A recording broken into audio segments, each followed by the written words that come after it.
This 20-year-old Phoenix man didn't make the smartest decision. Earl Morrison had stolen a $160,000 diamond from a package while working for UPS. Think he went on a shopping spree?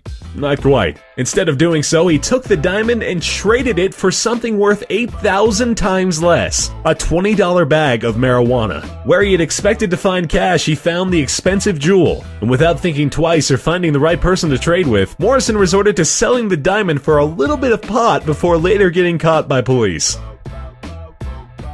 This particular robber was just a little too nervous. He entered the Halifax bank with a gun in one hand and a bag to carry the cash in the other. He made his way to the front counter and demanded that the cashier give him £700,000. So far so good, right? He next planned to hand over the bag so the cashier could fill it with money. Instead, he got a little mixed up and handed over his gun. Followed by a brief pause, the robber realized his mistake and attempted to grab his gun back. With the gun pointed at him, he managed to make a run for it. Oh yeah, and he didn't go empty-handed, as he pedaled off on a bank employee's bicycle. In 1995, Klaus Schmidt decided he would try and rob a bank by walking in with a pistol and demanding money. Seems like a pretty basic bank heist, right? However, as this robbery progressed, bank employees noticed something a little odd. At one point, one of the employees asked the robber if he needed a bag. He replied saying, "You're damn right it's a real gun." This is when they realized they were being robbed by an obvious deaf person. One employee decided to take advantage of this by sounding the alarm. Schmidt remained oblivious the whole time until the police had shown up. He eventually was taken into custody and tried to sue the bank for exploiting his disability.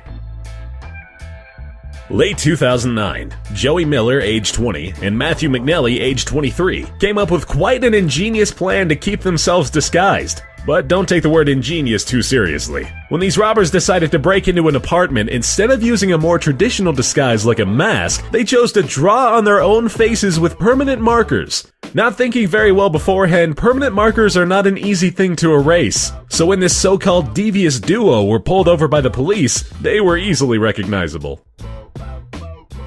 On March 23, 2010, Albert Bailey may have deserved an A for effort in this not-so-smart robbery plan, but it would earn him the next 9 years behind bars. Bailey thought it would be a smart move to call the bank ahead of time to let them know he was coming to rob them. This way the bank would have the money ready before he got there. Smart idea, right?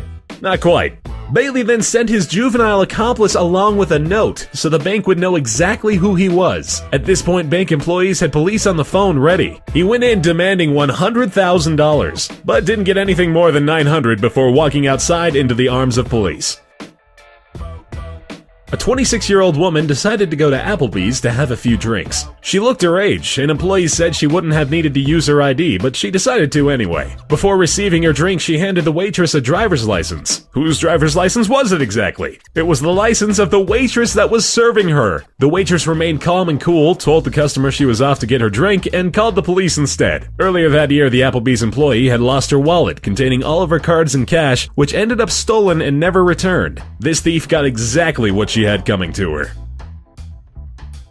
October 2014. A Georgia man named Alvin Cross Jr. sent a message to the wrong person, and it resulted in him serving 2 more years in prison. When attempting to text his drug dealer, he accidentally sent the text message to his parole officer. The message read, "You have some weed?" The text landed Cross 1 year in prison for violating his probation, and another year on a drug charge when police raided his apartment and found cocaine. Always double check who you're texting.